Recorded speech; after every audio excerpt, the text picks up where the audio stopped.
At Lejja, Nigeria, massive slag blocks lie buried, evidence of industrial-scale iron smelting more than 2,000 years ago. But in Sivagalai, India, archaeologists now claim furnaces dating back as far as 3300 BCE. So who truly forged iron first, Africa or Asia? And what does this battle over origins say about how we write human history?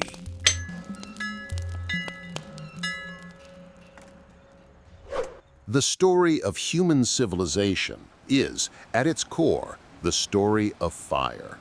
Fire that warms, fire that cooks, fire that transforms stone into metal. And somewhere in the ancient past, long before our textbooks were written, someone lit the first furnace hot enough to melt ore into iron. That act changed everything: the shape of tools, the strength of weapons, the very direction of societies. But where did this first fire burn? We bring you these forgotten stories because they matter. But it takes time, research, and passion to keep this channel alive. If you believe history like this deserves to be told, please subscribe. It's free for you, but it means everything for us. Every click, every share, every comment helps us keep digging, keep questioning, and keep bringing these untold truths to light. Together, we can make sure history is not forgotten. In recent years, two names have sparked global debate: Lejja, Nigeria, and Sivagalai, India. Each claims to hold the earliest evidence of iron smelting. Each carries with it not only furnaces and slag, but also pride, identity, and the question of who birthed technology that still defines our modern age. Lejja lies in southeastern Nigeria, in Igbo land, a land often celebrated for its vibrant traditions and entrepreneurial spirit. Here, archaeologists have unearthed enormous blocks of iron slag, some weighing as much as 70 kilograms each. These are not traces of an experiment. They are the leftovers of a vast organized industry. The dating, using carbon-14 samples from charcoal embedded in the furnaces, has pointed to activity as far back as 2000 BCE. Some scholars argue that the scale suggests an even earlier tradition, possibly stretching back hundreds of years before those furnaces we can measure today. For many Africans, Lejja is not just an archaeological site. It is a reminder that Africa's contributions to world civilization run far deeper than outsiders once admitted. But across the sea, in Tamil Nadu, India, another discovery has shifted the conversation. At Sivagalai, archaeologists uncovered furnaces, slag fragments, and evidence of ironworking. Radiocarbon dating of charcoal samples from this site produced startling results. Some suggested dates as early as 3300 BCE. If true, this would push the origins of iron smelting further back than almost anyone imagined, and crucially, it would mean India lit the forge before Africa. But doubt lingers. Was the dating accurate?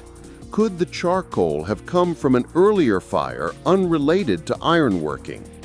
Critics argue that while Sivagalai shows early metallurgy, the scale of its iron industry cannot yet compare to what we see at Lejja.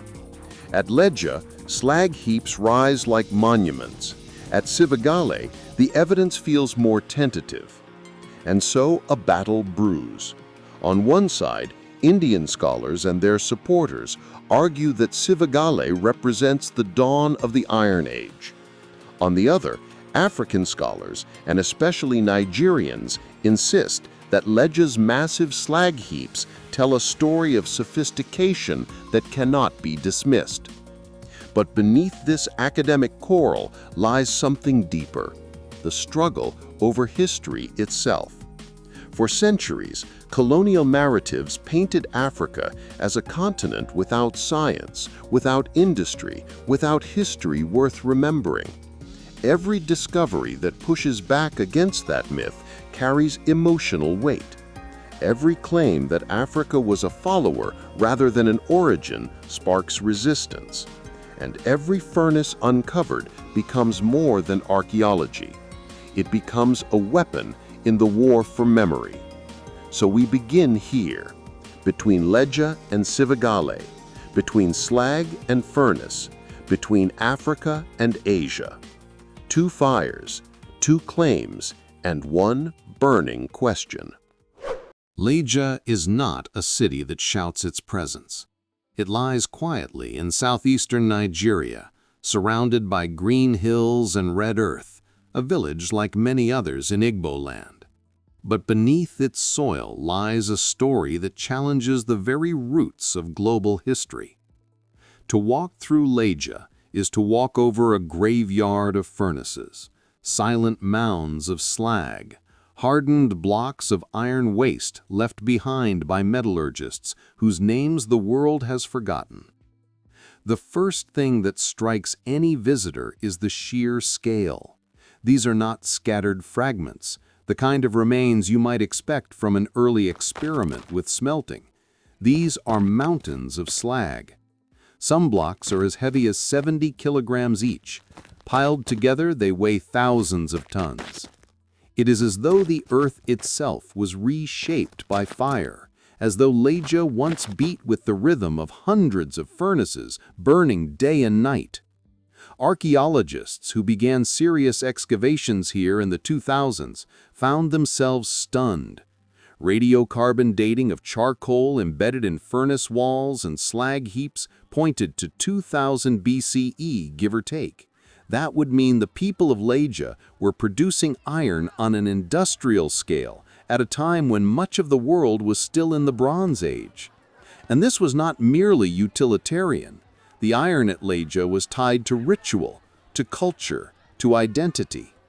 The furnaces themselves were not simple pits, but complex structures that suggested deep understanding of heat, airflow, and chemistry. Local oral tradition reinforces this picture. In Igbo memory, blacksmiths were not merely artisans, they were spiritual figures, wielders of power both physical and mystical. To smelt iron was to command fire, to transform earth into strength. That Lejja became a center of this practice only deepens the argument that Igbo land may have been one of the earliest cradles of metallurgy. But it is the size of the slag heaps that silences doubters. At Lejja, you cannot argue this was a hobby. You cannot dismiss it as a few chance furnaces. The sheer volume means this was an industry, coordinated, organized, and maintained across generations. Scholars like Professor Oliver Chimezi, who have studied the site, argue that Lejja represents not just early iron use, but a mature technology, one that had already been practiced long enough to refine techniques and scale production. And here lies the sting. If Lejja's slag heaps are as old as radiocarbon suggests, then the timeline of metallurgy must be rewritten. Africa would not be a receiver of iron technology from the Near East or Asia. Africa would be a pioneer. Nigerians would not be the students, they would be the teachers. Of course, not everyone accepts this easily. Western scholarship, long reluctant to credit Africa with technological firsts, often raises the bar of proof higher than it does elsewhere. When slag heaps are found in Nigeria, they are scrutinized. When dates point to 2000 BCE, the question becomes, was the charcoal contaminated? Could the fire have been natural? Skepticism comes quickly, often too quickly. But for the people of Lejja, the slag is not an abstraction. It is heritage. Children climb the mounds, farmers plow around them, elders tell stories of ancestors who tamed the fire. To them, the heaps are proof enough. They know their land gave the world iron, and they believe history has only begun to catch up with what they've always remembered. Lejja is no whisper in the dust. It is a mountain of fire turned to stone, daring the world to doubt it. Half a world away from Lejja, in the southern reaches of India's Tamil Nadu, lies the quiet village of Sivagalai. To the untrained eye, it looks ordinary. Rice fields stretching under the sun, narrow village roads, temples scattered across the countryside. But beneath its soil, archaeologists believe they have found something extraordinary. Evidence of iron smelting, so ancient that it could push back the dawn of metallurgy by more than a millennium. Excavations at Sivagalai began as part of a larger archaeological project to map early human settlement in the region. What they uncovered astonished even seasoned scholars: furnaces, slag fragments, and traces of iron tools. The material looked old, very old. Carbon dating of charcoal fragments suggested dates as early as 3,300 BCE. If accurate, these results would mean that people in Sivagalai were smelting iron over 1,000 years before the slag heaps of Lejja and long before most of the world had even entered the Bronze Age. For India, this claim carries enormous weight. It positions Tamil Nadu not just as a regional center of culture, but as one of the birthplaces of global technology. It would mean that the same land that gave rise to the great Dravidian traditions that carved temples out of stone may also have been the first to master iron. Indian newspapers quickly picked up the story, framing it as proof of the incontinental's ancient genius. Scholars began to speak of Sivagalai in the same breath as Mesopotamia, the Indus Valley, and Egypt. But archaeology is never so simple. Critics quickly raised red flags. Was the charcoal truly from iron furnaces, or could it have been from an older fire, perhaps a domestic hearth, or even natural burning that contaminated the samples? Were the furnaces unequivocally for smelting, or could they have been kilns for pottery, later repurposed?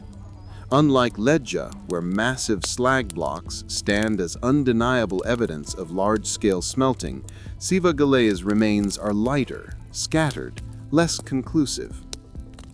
The scale of production is another point of contention. At Lejja, slag piles tower, evidence of industrial output over generations.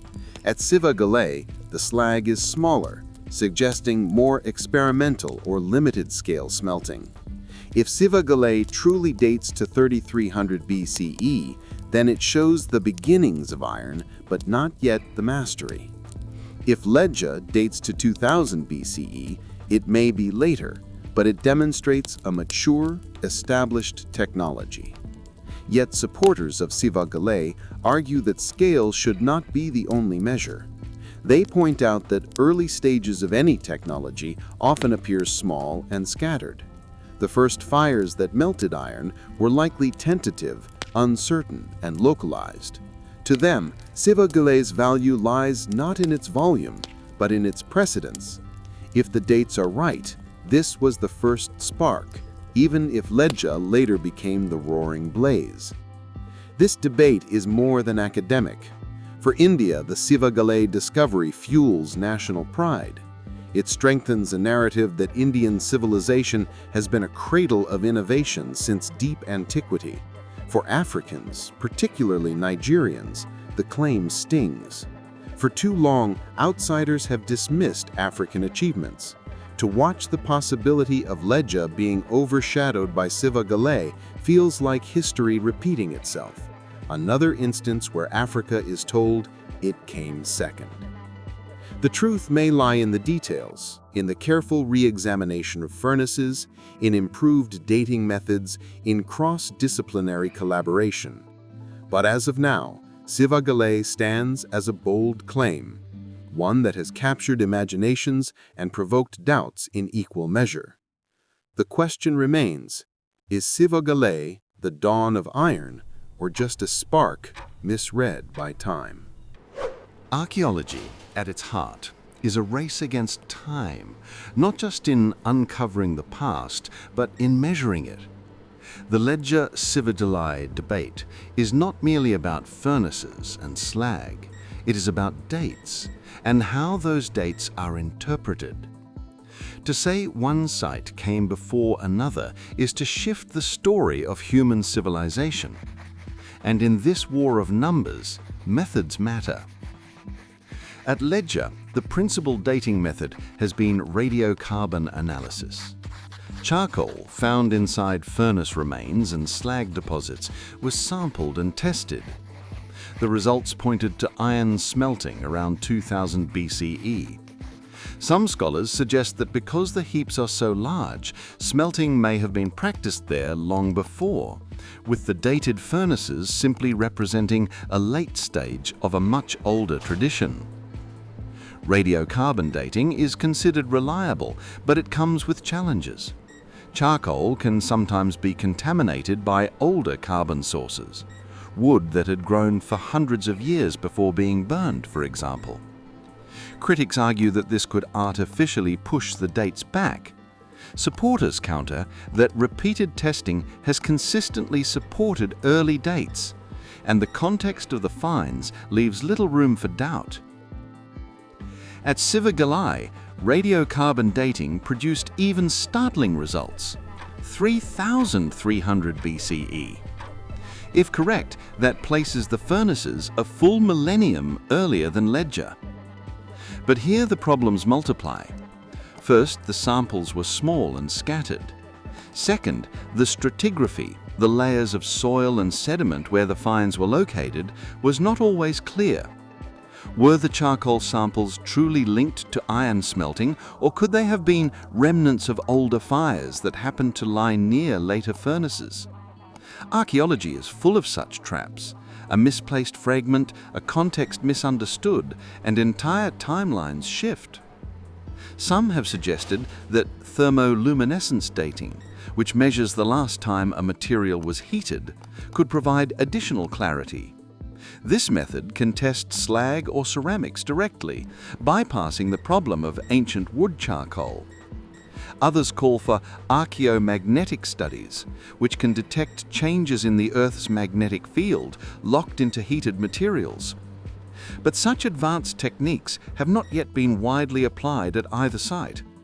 For now, radiocarbon remains the basis of argument and the foundation of controversy.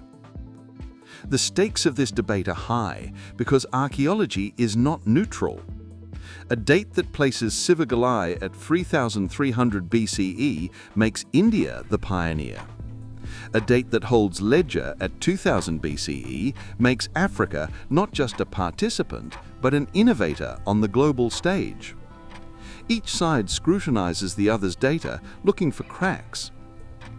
Indian scholars stress the antiquity of their samples. Nigerian and African scholars emphasize the sheer scale of Lejja's slag heaps, arguing that even if Sivagalai's dates are correct, its evidence of large-scale production pales in comparison. And then there is the issue of perception. African discoveries have long faced disproportionate skepticism.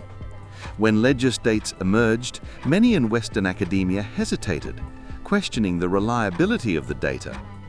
Yet Sivagalai's dates, though equally open to debate, were widely publicized as breakthroughs. The imbalance reflects deeper biases: who gets believed, who gets doubted, and how history is written. In the end, the dating debate is not just about when furnaces burned. It is about whose story counts and how much weight we give to different voices. Until more testing is done, more samples, more methods, more collaboration, the fire of this argument will continue to burn, casting more heat than light. Iron is not just metal, it is transformation. To discover iron is to alter the way a people live, farm, fight, and dream. Unlike copper or bronze, which require scarce resources and elaborate trade networks, iron is abundant. Once mastered, it could be forged in almost any village, reshaping societies from the ground up. To understand why the debate over Lejja and Sivagalai matters, we must see how iron changed the very fabric of life in ancient Africa and Asia. In agriculture, the leap was revolutionary. Bronze sickles and stone hoes gave way to iron blades, sharper, harder, and far more durable. Fields could be cleared faster, soil tilled deeper, harvests expanded. In Igbo land, iron farming tools meant larger communities could survive and thrive, sustaining the population growth that oral traditions remember. Across India, iron plowshares cut into the stubborn soils of the subcontinent, turning regions once marginal into breadbaskets. Farming was no longer bound by the weakness of stone and bone. In warfare, iron was destiny. Armies with bronze weapons stood little chance against soldiers wielding iron-tipped spears, arrows, and swords. The technology widened the gap between those who had iron and those who did not. In West Africa, communities with iron weaponry could defend themselves against rivals and expand their territories. Oral traditions among the Igbo, Yoruba, and other groups preserve memories of blacksmiths forging not just tools, but weapons that determined the fate of wars. In India, iron weapons appear in Vedic hymns and epic poems, tied to gods and warriors whose strength seemed inseparable from the black metal in their hands. Culturally, iron took on symbolic meaning. At Lejja, smelting was not simply an industrial act, it was ritual. The furnace was often built in forms resembling the female body, symbolizing fertility. To smelt iron was to create life, to mirror the generative power of the earth. The blacksmith was both artisan and priest, a liminal figure commanding respect and fear. In Tamil traditions too, iron tools and weapons carried sacred associations. Even today, iron tridents stand before temples in South India, linking metallurgy to divine protection. Politically, iron laid the foundation for states. Communities that controlled iron production controlled power itself. In Africa, iron-working centers like Lejja may have been magnets of influence, enabling leaders to equip their followers and feed their people. In India, the spread of iron tools facilitated the rise of agrarian kingdoms, laying the groundwork for empires that would dominate the subcontinent. Yet iron was also a double-edged gift. It enabled growth, but also fueled conquest.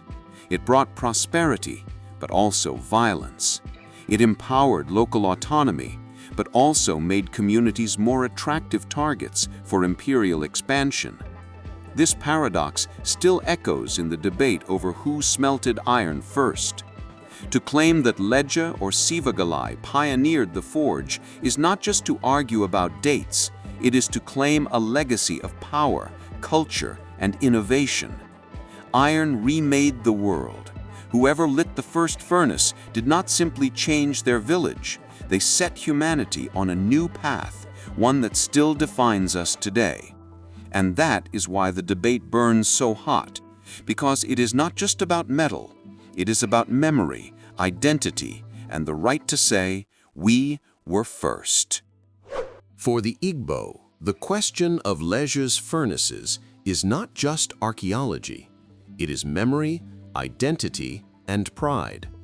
Long before scientists tested charcoal and slag, local traditions told stories of blacksmiths who tamed fire, of villages where iron was life itself.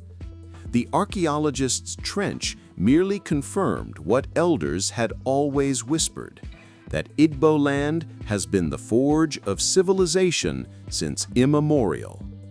Among the Igbo, blacksmiths were never ordinary. They stood apart as figures of both respect and fear. To forge iron was to command powers others could not touch. The bellows, the sparks, the glowing ore, all of it was closer to ritual than craft.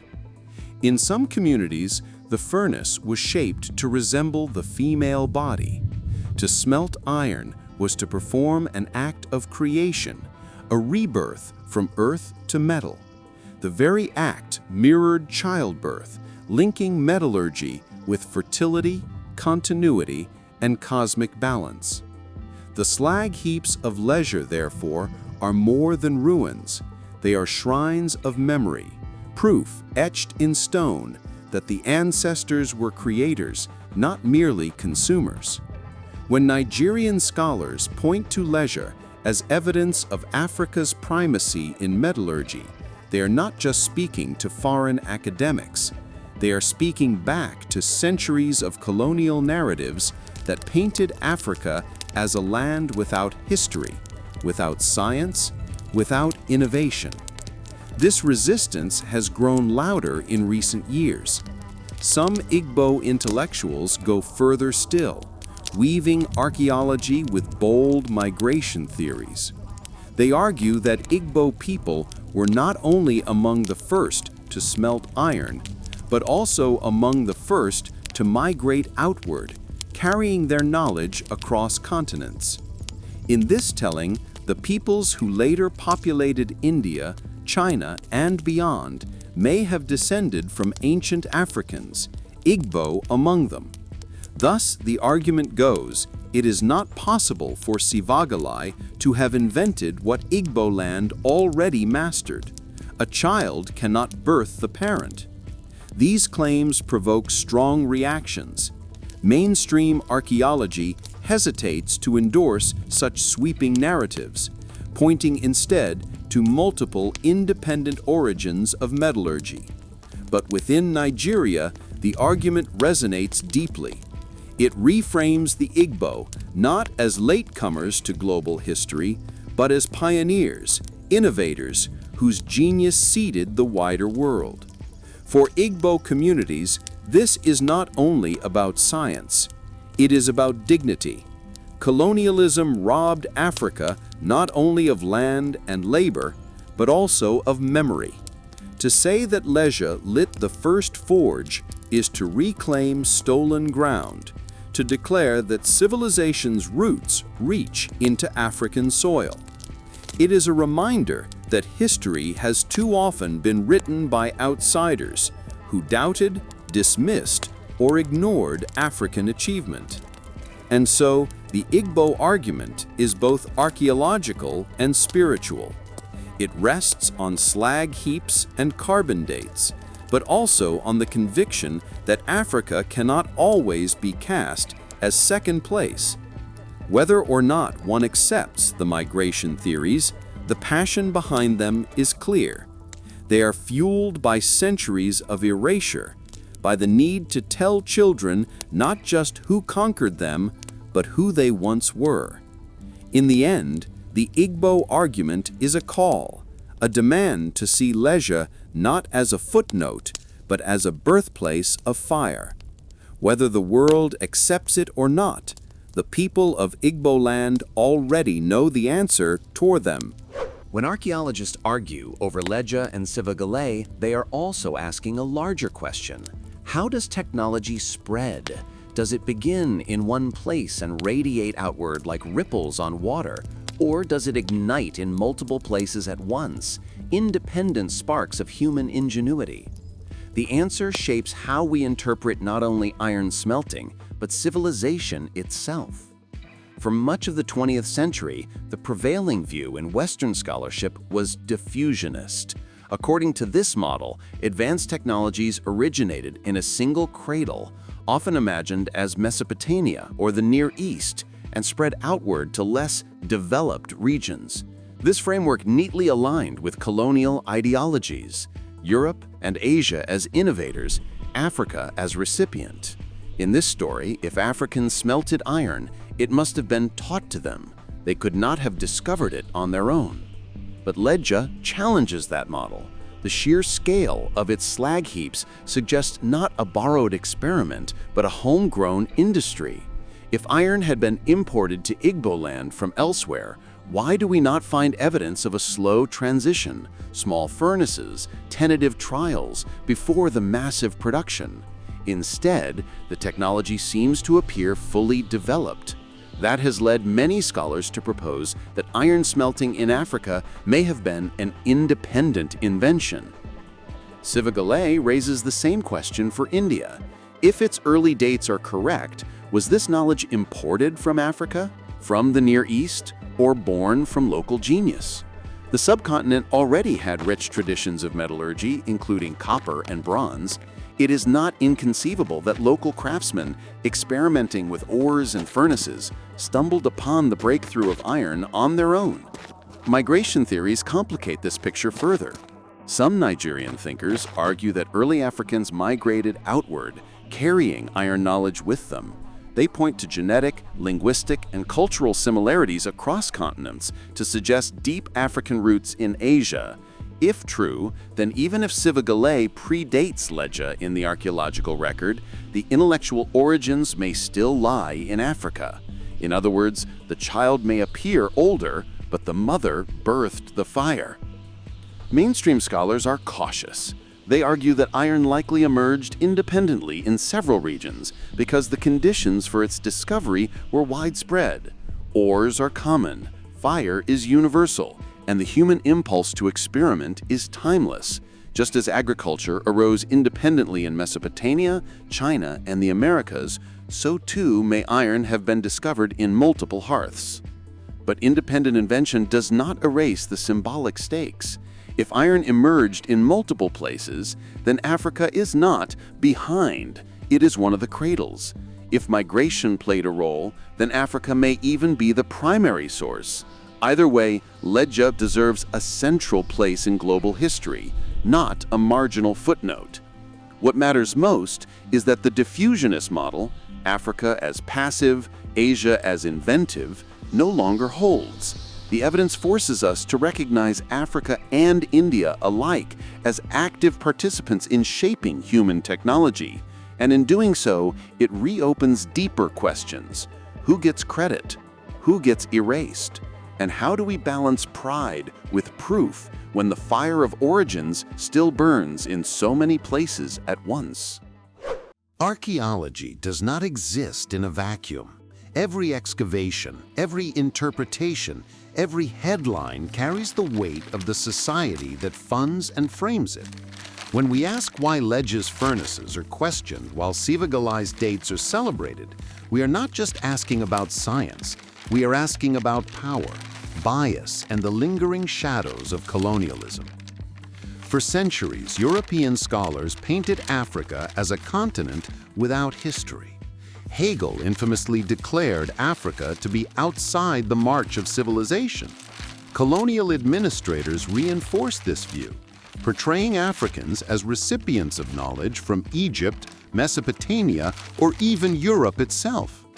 In this worldview, Africa could not invent, it could only inherit. Every discovery that suggested otherwise was either ignored, doubted, or reinterpreted to fit the narrative. This bias has shaped archaeology in profound ways. When large slag heaps were first identified in Nigeria in the 20th century, many Western experts dismissed them as recent or accidental. Surely, they argued, Africans could not have developed iron technology so early. Instead, they attributed the knowledge to diffusion from Carthage, Egypt, or even wandering blacksmiths from the Mediterranean. The possibility of an independent African invention was scarcely entertained. Contrast this with Sivagalai. When Indian archaeologists published their radiocarbon results pointing to 3300 BCE, the news spread quickly. Headlines proclaimed India as a new cradle of iron. Western scholars expressed curiosity, not disbelief. To be clear, Indian archaeology has also suffered from colonial neglect, but the difference lies in perception. Asia was always imagined as part of civilization's great story. Africa was written out. Even today, this legacy endures. African dates are held to harsher scrutiny. Samples must be retested, re-verified, contextualized until doubt is eliminated. Indian and Middle Eastern sites, by contrast, are often granted the benefit of the doubt. The imbalance is not purely academic. It reflects centuries of prejudice. To credit Africa with technological primacy is to upend a deeply entrenched worldview that still lingers in textbooks, museums, and popular imagination. This is why the Lejja Sivagalai debate is not just scientific, but political. To argue that Lejja's furnaces are older or even equal in significance is to challenge the structures of knowledge that colonialism built. It is to say that the Igbo and Africans, more broadly, were not waiting in darkness for enlightenment from elsewhere. They were forging their own destinies, literally, in the heat of their furnaces. Colonial shadows also shape funding and visibility. Sites in Africa often lack the resources for large-scale excavation, conservation, or global promotion. Sivagalai, backed by India's rising academic infrastructure, enters international journals and conferences more easily. Lejja, by contrast, still struggles for recognition, its slag heaps towering in silence while the world debates without seeing them. To confront this imbalance, archaeology must do more than measure dates. It must measure bias. It must ask not only who smelted first, but also whose story have we been willing to believe? Until then, every furnace uncovered in Africa will not just be an artifact, it will be an argument, a rebuttal to centuries of erasure, a fire burning against the shadows. Archaeology is built on data, but the debate between Lejja and Sivagalai is fueled just as much by identity, pride, and the politics of memory. The furnaces and slag are silent. It is people who give them voice. And in that chorus, Indians, Africans, and global scholars often sing in very different keys. For many Indians, Sivagalai is a symbol of civilizational depth. India has long celebrated its antiquity, the Vedas, the Indus Valley, the great empires of the South. To claim that Sivagalai lit the world's first forge fits seamlessly into a narrative of India as one of humanity's oldest innovators. When newspapers ran the story of iron smelting at 3300 BCE, it was framed not as a question, but as a declaration. India had proven its place once again at the dawn of civilization. The discovery resonated with national pride, fueling the idea that modern India is heir to a legacy of genius stretching back 5,000 years. For Nigerians, especially the Igbo, the response was very different. Too often, Africa has been cast as a latecomer, a receiver of borrowed light. To see Sivagalai promoted as the first smelters, while Lejja's monumental slag heaps sit uncelebrated, felt like a familiar erasure. Nigerian scholars and cultural voices pushed back. How can scattered fragments outweigh thousands of tons of slag? How can tentative furnaces eclipse a site where industry clearly thrived for centuries? For them, Lejja is not just an archaeological site, it is a statement that Africa was not silent, not secondary, but central. Global scholars are caught between. Some urge caution, reminding us that both sites still need deeper study, more precise dating, broader excavations. Others lean towards Sivagalai, perhaps unconsciously influenced by long-standing biases that grant Asia more legitimacy than Africa. A few, bolder voices argue openly for Africa's primacy, pointing out that Lejja's scale simply cannot be explained away as derivative. And then there are the alternative narratives. Some Igbo intellectuals claim that their ancestors carried iron knowledge outward, seeding civilizations in Asia. In this view, Sivagalai's furnaces are not rivals to Lejja, but descendants of it. Critics dismiss this as nationalist myth-making. Supporters argue it is no more fanciful than the old colonial myths that denied Africa any role at all.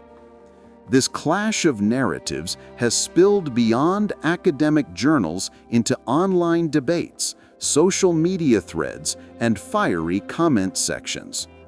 Indians accuse Africans of jealousy. Africans accuse Indians of arrogance. Both accuse Western scholars of bias. The debate becomes less about slag and dates and more about dignity. In truth, archaeology rarely delivers absolute answers, but the way each side interprets the evidence reveals what is at stake. For India, Sivagalai confirms a glorious past. For Nigeria, Lejja redeems a stolen one. For the West, the question forces a reckoning with centuries of prejudice. Thus, the clash of narratives is not only about who smelted first, it is about who gets to claim the fire, and in doing so, who gets to shape the story of human civilization. When the fires of Lejja and Sivagalai burned thousands of years ago, no one could have imagined the debates they would ignite in the 21st century. Those furnaces were not built to claim titles or win arguments. They were built to survive, to farm, to fight, to feed, to grow. Yet today, their ashes have become battlegrounds of identity, national pride, and global recognition. For Nigeria, the legacy of Lejja is inseparable from Africa's struggle to reclaim its history. Too often, the continent's past has been told in the voices of others: colonial administrators, Western scholars, foreign textbooks. Lejja offers a chance to rewrite that story from within. Its mountains of slag stand as monuments to African ingenuity, proof that technological sophistication flourished here long before colonial intrusion. To celebrate Lejja is to dismantle the old myth of Africa as historyless and to restore dignity to generations who were told they had none. For India, Sivagalai embodies another truth, that innovation is not confined to one land. India has always seen itself as ancient, layered with civilizations that reached astonishing heights in art, architecture, philosophy, and science. If Sivagalai's dates hold, then India does not merely share in the story of iron, it leads it. That possibility fuels national pride and strengthens the story of India as one of humanity's oldest cradles of invention. But perhaps the most important legacy lies not in deciding who was first, but in recognizing what both sites represent together. Whether iron smelting arose independently in Igbo land, Tamil Nadu, or both, the message is clear. Human beings across the world were capable of genius, the capacity to innovate, to harness fire, and transform the earth belongs to all of us. To pit Lejja against Sivagalai is, in some sense, to miss the larger miracle that far-flung communities without contact could reach such profound discoveries on their own. Yet debates about origins will not go away, and perhaps they should not. They force us to question the narratives we inherit, to examine why certain claims are believed while others are doubted. They remind us that archaeology is not neutral, that colonial shadows still shape who is heard and who is ignored. They challenge us to confront our biases, to give equal weight to slag heaps in Nigeria as to furnaces in India, and to accept that history is richer, more complex and more shared than we often admit. The legacy of Lejja and Sivagalai, then, is double-edged. It is pride and pain, recognition and rivalry, unity and division. But above all, it is a legacy of fire. The fire that still smolders in slag and charcoal. The fire that fuels debates across continents. The fire that defines what it means to be human. So who truly mastered iron first? The answer may never be certain. But what is certain is this: the furnaces of Lejja and Sivagalai have lit a flame that continues to burn in us today. The flame of memory, identity, and the endless quest to know where we come from. The furnaces of Lejja and Sivagalai are silent now, but their echoes reach across continents. In their slag and ashes lies more than metal. There lies memory, pride, and the proof that human genius knows no borders. Africa, Asia, two fires, two claims, one legacy. The power of people to shape their world with fire and determination. So, tell me, whose story do you believe? And what does it say about us today when we decide whose fire burns first? If this story challenged what you thought you knew about history, don't stop here. Hit subscribe, ring the bell, and join our growing community where the untold stories of Africa, Asia, and beyond finally get the spotlight they deserve. Share this video because debates like this should not stay in silence. And leave your thoughts below. Was it Lejja? Was it Sivagalai? Or are we all missing the bigger picture?